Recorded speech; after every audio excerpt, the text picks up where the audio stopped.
Welcome to the Music Business Insights Podcast. I'm your host, Orlando Alvarez, and if you're desperate to break into the music business and want to hear tips and advices from insiders, this podcast is for you.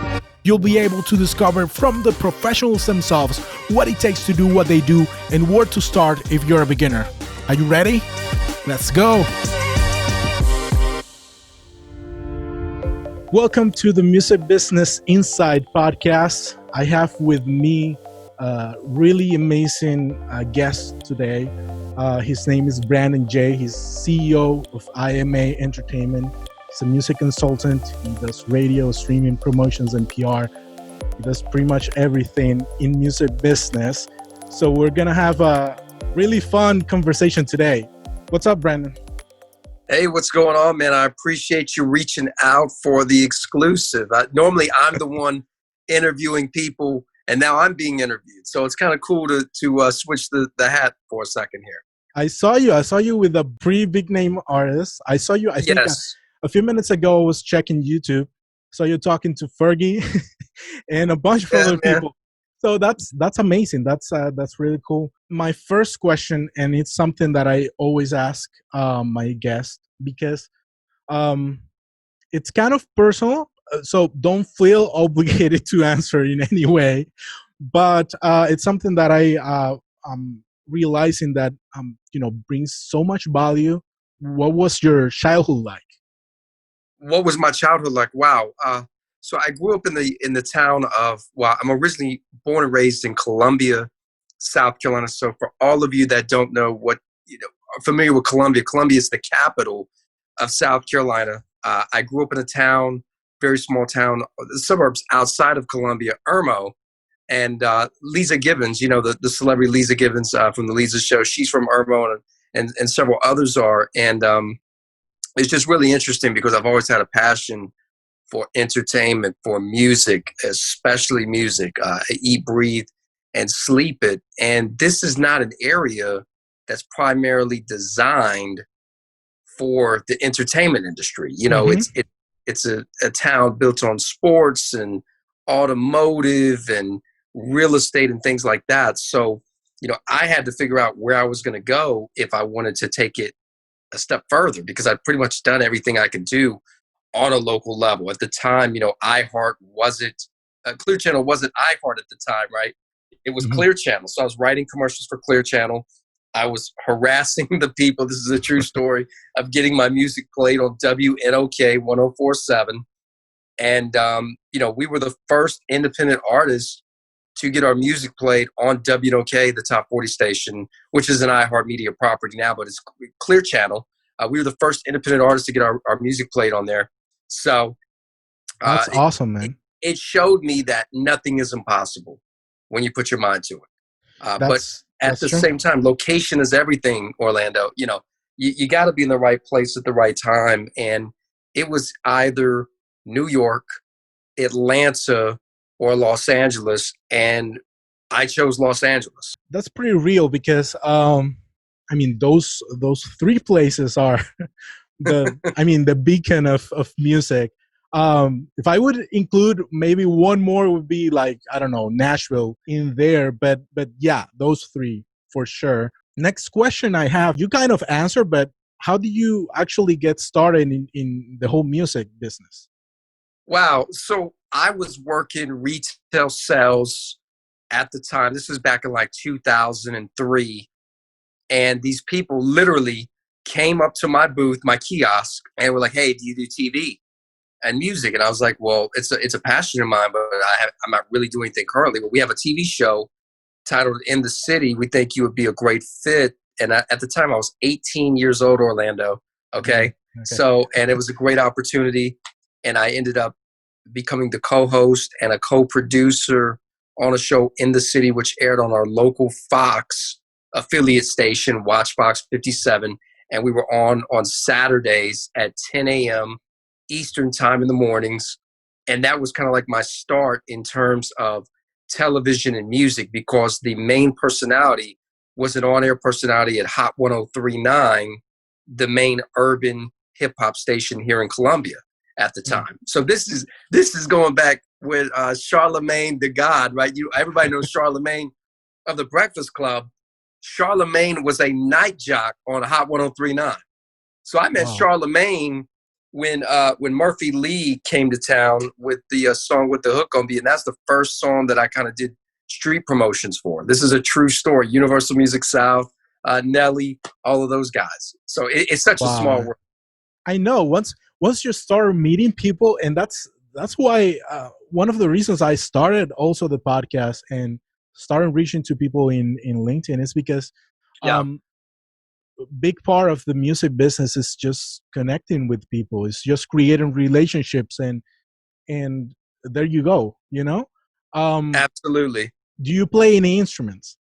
Yeah, I do actually. I dabble with the acoustic guitar, and I've started dabbling with the piano as well. I can't play all the crazy chords, but I can play 1 5 6 4. So, and I see Nice. a piano behind you, so I see it right there behind you. And I was going to ask you about that, but we started the interview, so we hadn't gotten there yet.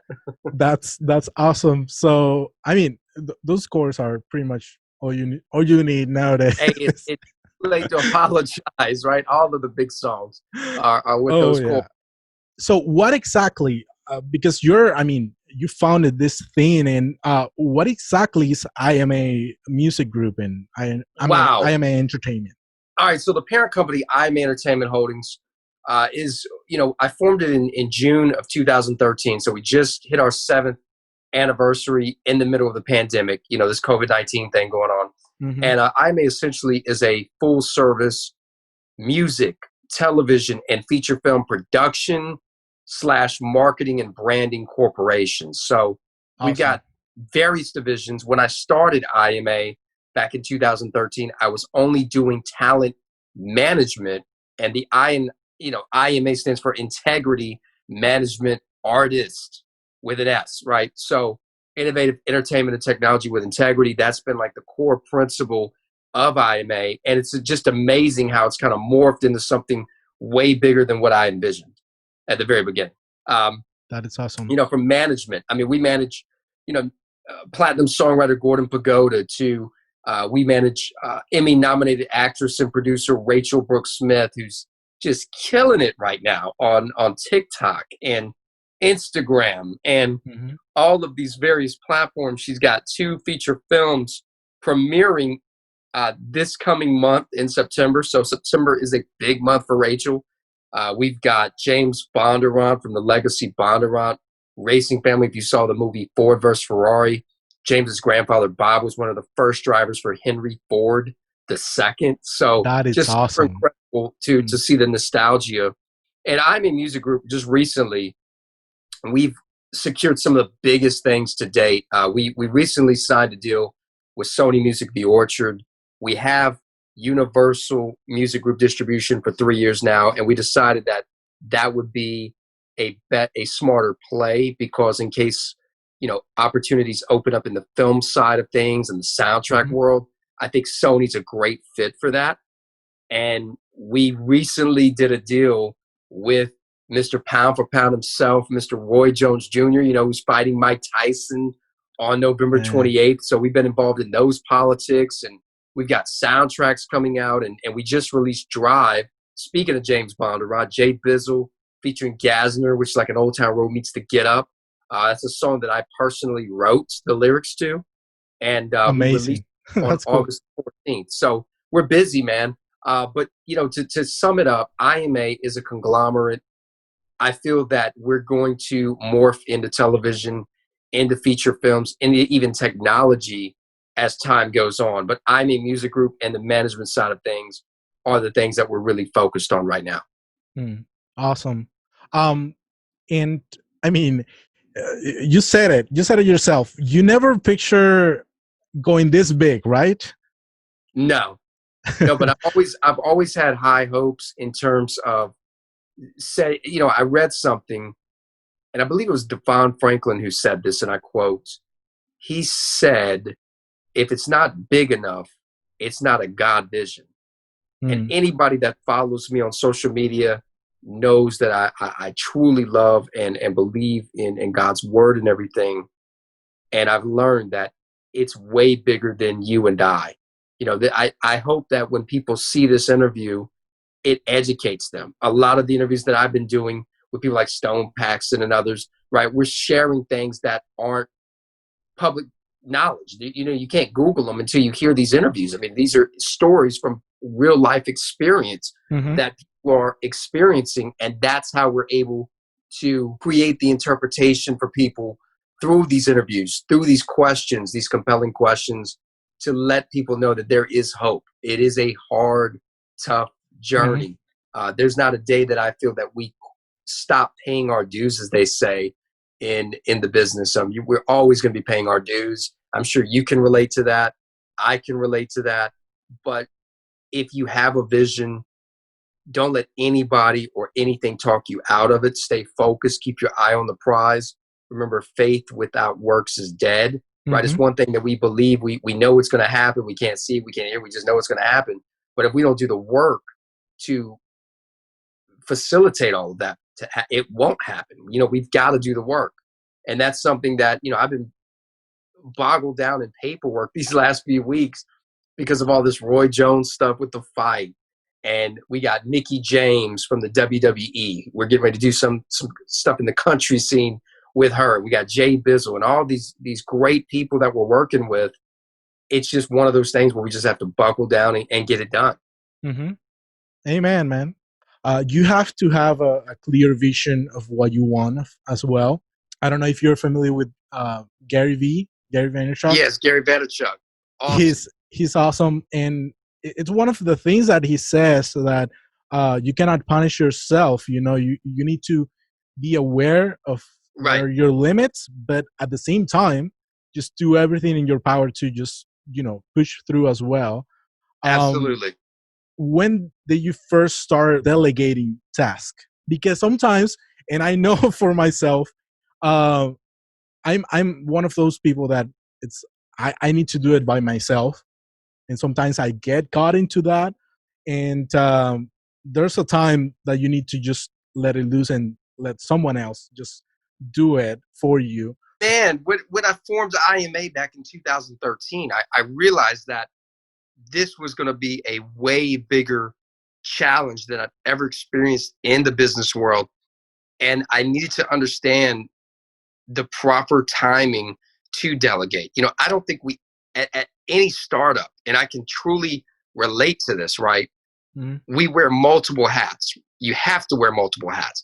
But I think when you get to a position of you're looking at your schedule and you're missing things and things are falling off because you're forgetting, not necessarily neglecting to want to accomplish them, but you're just all over the place, boggled down with so much responsibility. I think that's when it's time to find that assistant and to find that help, because nobody is successful without a team behind you. There is no artist, there is no talent on this God green earth that is a star by themselves. It takes a team that sees the same vision as they do, and that's what truly makes them a star, is all that hard work behind the scenes. That's true.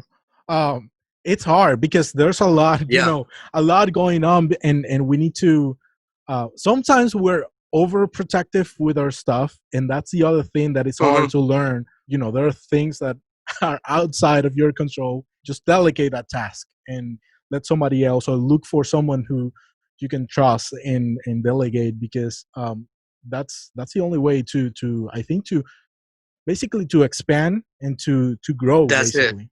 What exactly is AR and how is relevant today? And A&R stands for artists and repertoire. So an A&R's the one that's really responsible for finding the songs, hooking up the artist with the record producer, hooking up the artist with the right songwriters, finding those hit songs, those potential hit songs that can be hits for their artists, finding the right mixing engineers and the right mastering engineers. Really, the A&R is in a sense a producer that is producing the entire project for the most part.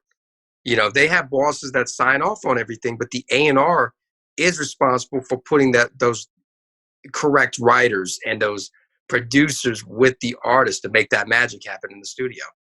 Yeah, and I wanted to ask you, because it's, you know, for someone who's coming up and doesn't know or is not familiar with all the terminology, Right. It might get confusing because it's what you said. It's almost like a producer. So there's so much confusion about what a producer does, and it has changed over time, of course. And Yeah. before, it was the guy who did it all, basically, who managed to look for the space, to look for the studio, to manage everyone, to do basically everything. And nowadays, when we talk about a producer, is generally the music producer, and they don't define that. And that's why I asked, because AR, it's more of that role of looking for all the missing pieces and putting everyone together, basically. And it's completely different to what people, or upcoming music producers know what a producer is.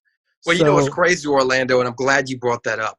mhm. Very few people that are considered A&Rs to this day have a true ear like the first generation A&Rs, and so that's why music producers are kind of having to put these hats on, because these others can't hear the hits as the producer can. I mean, the producer's orchestrating that music, that melody, those those 808s, those drums, all those keys, like what we talked about earlier, right? The 1 5 6 4.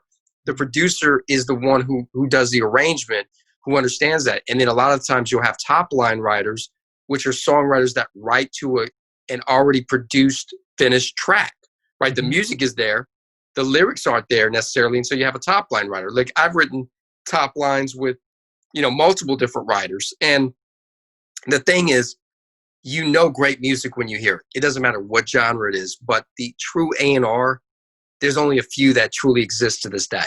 And when you hear this type of music, that you really like, who do you go to? What is the link? You're asking me if an artist is interested in submitting their material to me, how do they go about doing that? Yeah, that's Oh, the other okay. question. So So yes, the whole cycle, because there's many people that put the music in Spotify and wish for the best, and then they don't do the task. And that's another question I want to ask, because streaming platforms right now, especially Spotify, which is, I think, the biggest one.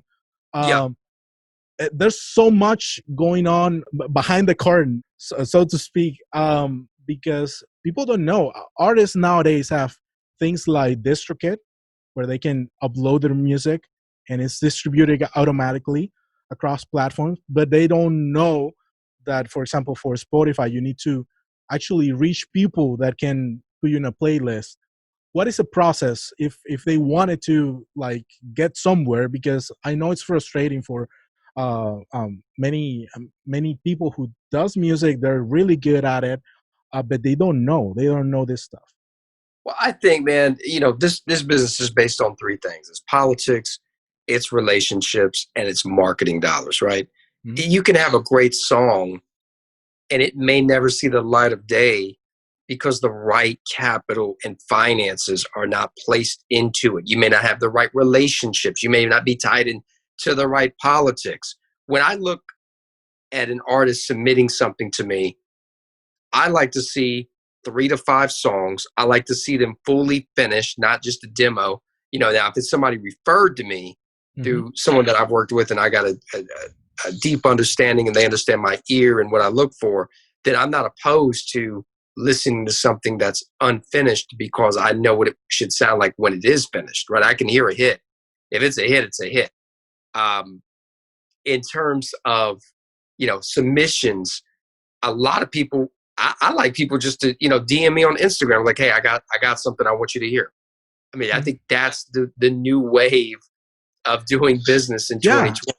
I mean, it's social media is so big nowadays, and that's one of the questions I had. Like, how important is actually social media for musicians, for music Orlando, producers? it's everything, right? Without a social media presence, how can you truly show your fan base? Especially when right now we're not touring, we're not doing shows. So how do I justify, as an artist, for example, that I truly have fans? Well, the only way to really measure that is social media and the streaming numbers. And then if you have radio and blogs talking about you as well. But social media shows people like this, whether you get in the comments with the fires or the 100s or the emojis, right? Mm-hmm.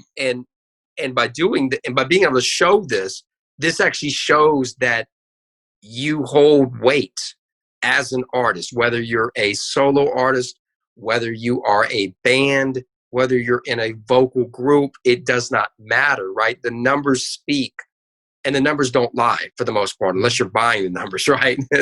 Yeah. And that's So a lot. there's a lot going on with Instagram, with TikTok. Yeah. TikTok pretty much changed the whole picture They did, but with Instagram regards to came out the with music. Reels. Exactly. So yeah. I actually have a video on YouTube talking about that, and I kind of step down of TikTok for a second until they figure out their thing. I really hope Microsoft ends up buying them. That's my biggest hope. I think TikTok isn't going anywhere. I mean, they just announced last week a prime example, Orlando, music business worldwide. They announced that they now are offering music distribution. And I think that that's cool.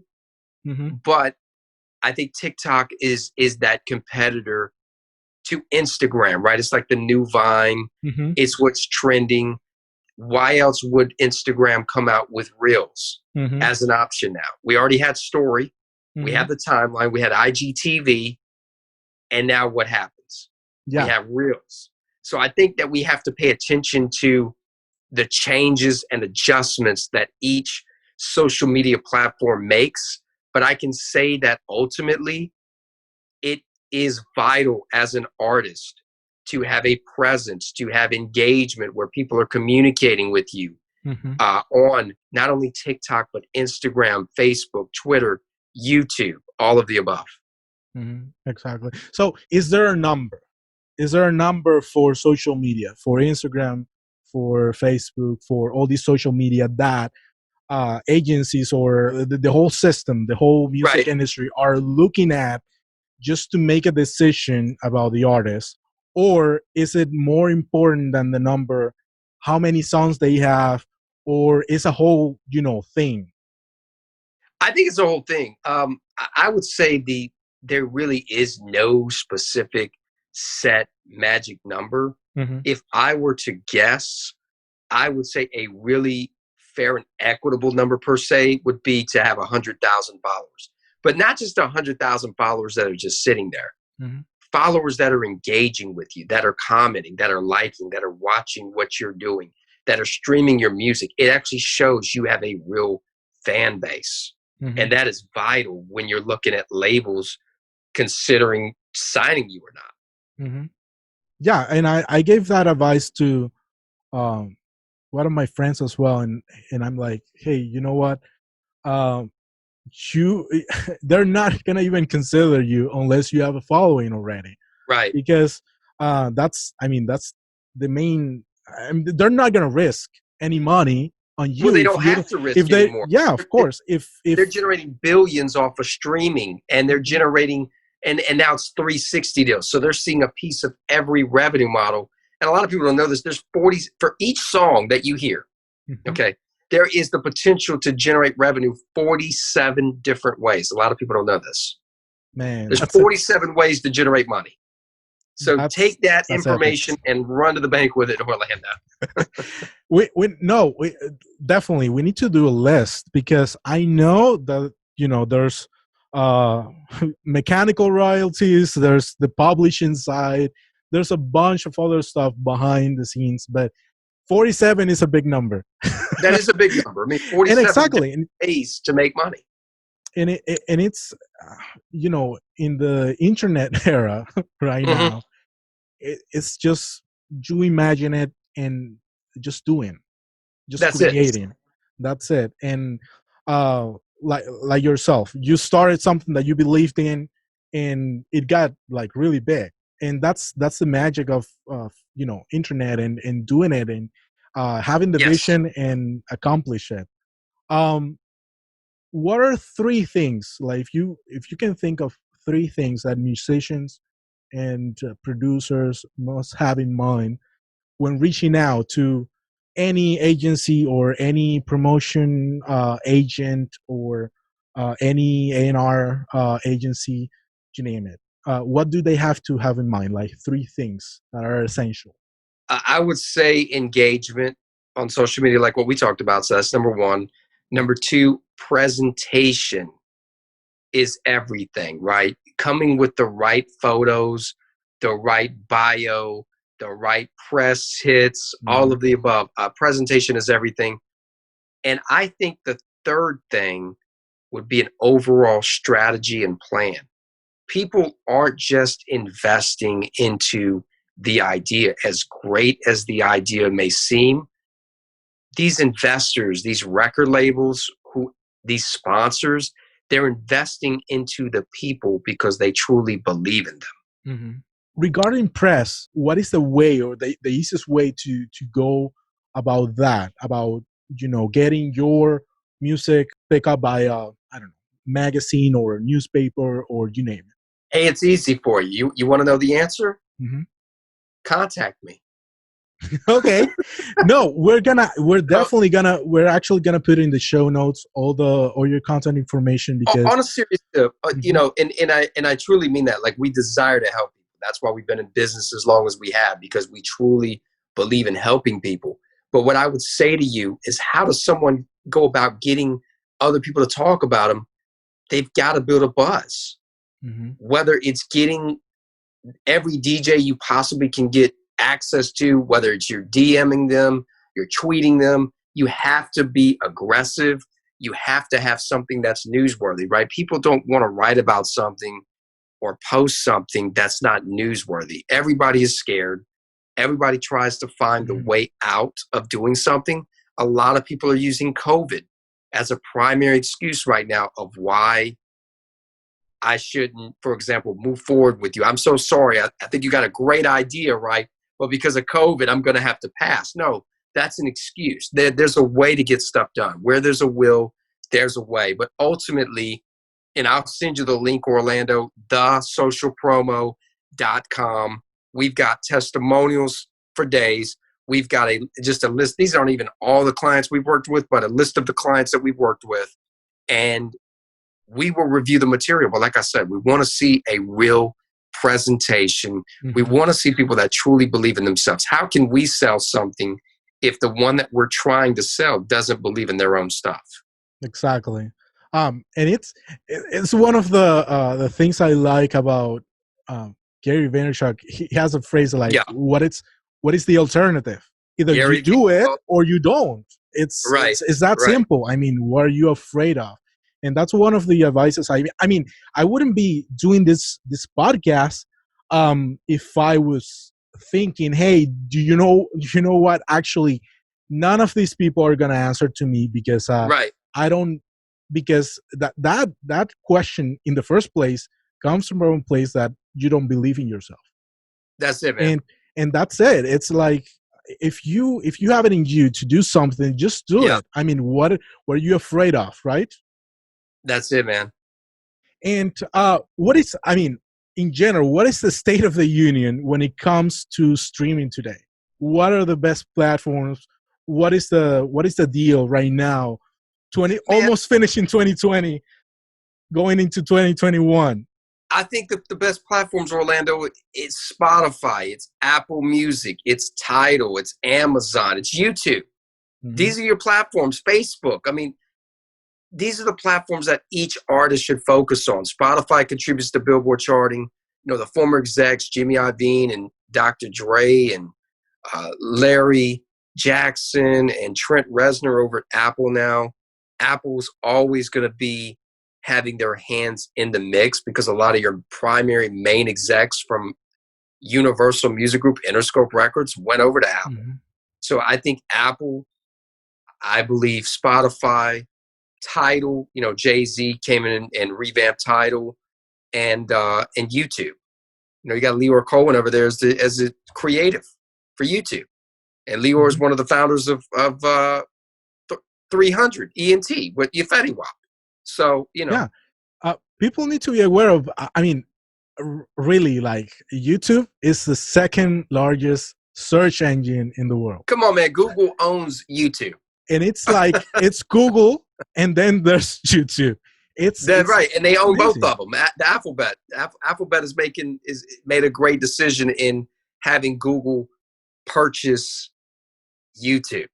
So it's amazing. So let's do a flash round really quick. These are quick questions. Answer as fast as you can. Oh my goodness. I feel like Get ready. Let's go. What would you be doing right now if it wasn't for your current job or your current career? What would I be doing right now? I'd probably be selling something in a store right now. Okay. Fair enough. Next question. What is the most useless talent you have? The most useless talent I have? Man, that's a tough question. Can I phone a friend right now? Can I use a lifeline? The most useless talent that I have. I can count numbers pretty quickly, and that's kind of useless. So okay. the way I look at things is, business is all about generating revenue. I tell anybody, I'm business to make money. They're lying to you, right? We're only in business to make money. And I learned through, the whole Bitcoin thing and learning Bitcoin and how to calculate. I learned how to add numbers pretty quickly from that. Yeah, I know. Math is essential, basically. It's like it's almost everything, right? For sure. Which famous musicians do you admire? Man, I admire Richie Valens. I admire Lenny Kravitz. I admire Prince, Michael Jackson. I mean, the list goes on. What is the best advice you've been given by anyone? The best advice I've been given is no matter how hard it becomes, don't give up and always look at broadening the tent. The more value you present, the more people are going to perceive it as being something even bigger and less risky. So the reward is much greater. Awesome. If you could change one thing or anything about the industry, the music industry, what that would be? I would change, don't place people in a box. Let artists be who they were truly created to be. I think when we get in the way of artists being creative, I think we lose the true essence of what made us interested in that artist in the first place. Exactly. I was actually talking to a friend about that the other day, and we were talking about the whole music industry and how, labels sometimes goes about, okay, you're good, but now you're gonna sing trap. You're gonna do, and that makes no sense. You're gonna do this or you're gonna do that. And you're a singer, and I'm telling you to rap. It makes no sense whatsoever. Because what got you in the door, in our door in the first place, is because how well you could sing, for example. Like I manage an artist by the name of Sarah Lightman, and she's like a mix of like Amy Winehouse, Adele, and Janis Joplin all in one. Very talented. Awesome. One thing I will not do, and I refuse to do this, even if I want to do this and I get the urge, I push myself away from this. I will never tell her how to create art because her sound is so unique, right? I can't place her in a box, because if I place her in a box, the true essence of what makes her sound so brilliant will go bye-bye. It'll go down the toilet.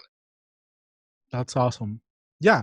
I mean, people get caught into that, and that's probably why you're seeing so many, independent artists right now don't want to know anything about, labels or anything.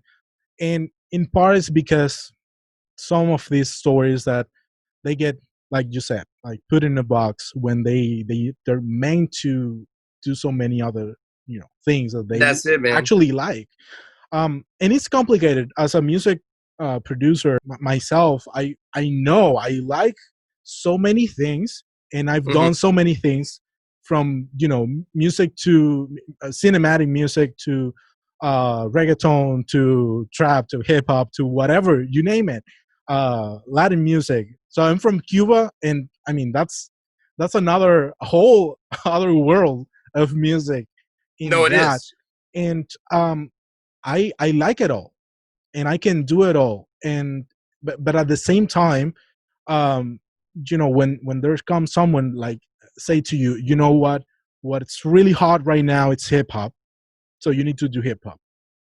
What is hot right now is trap, so you need to do trap. If you're It a Latin trends, man. artist, you need to do reggaeton, and that's it.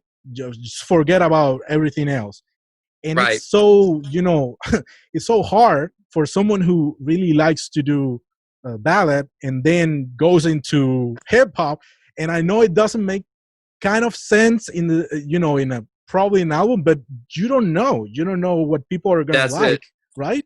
That's it, man. Such a pleasure talking to you, and good to talk to someone who's inside the music business, has so many connections, and it's so real, because this is the this is why I made the podcast. It's just to create relations, and shed a little bit of light of the music business industry. And I think we need to talk more about it. We need to talk more what's going on behind the scenes. We need to talk about how we move forward, and how can we be successful in the music business industry today. And I truly appreciate that you're doing the job that you're doing. Your best interest is to help musicians and to help people move forward. Yeah, absolutely. Thank you so much for having me. And if people want to follow the latest of what we're doing on a daily basis, follow me on all social media platforms. It's Facebook, it's Instagram, it's Twitter at I am Brandon J. On YouTube, it's youtube.com/Brandon J. I know you'll post the links in the description below. But man, Orlando, thanks so much for taking the time to invite me here on the show, man. I'm wishing you much success. I hope that this interview is very informative, and it educates people and lets them know like they're a lot closer than they think they are. It's just a few tweaks. Yeah, I always say you're one post away from That's it. stardom. You're That's one like this close to just blow up, because it's internet era, man. That's it. That's it, man. Everything can happen. Your podcast, man. I'm doing the same on my end with the Brandon J Show, and tune in. Oh, this is something I forgot to tell you guys. Tune in every Saturday night at 10 p.m. Eastern, 9 p.m. Central, 7 p.m. Pacific for On Air with Brandon J on CMVA 107.5 FM in Charlotte, where diversity matters. Awesome. It's been a tremendous pleasure talking to you. And hope we can do this again, because there's so many questions. We can go for hours. Yeah, we may line up something in the new year, but because this year is jam-packed. I mean, I know. Year has gone by so fast.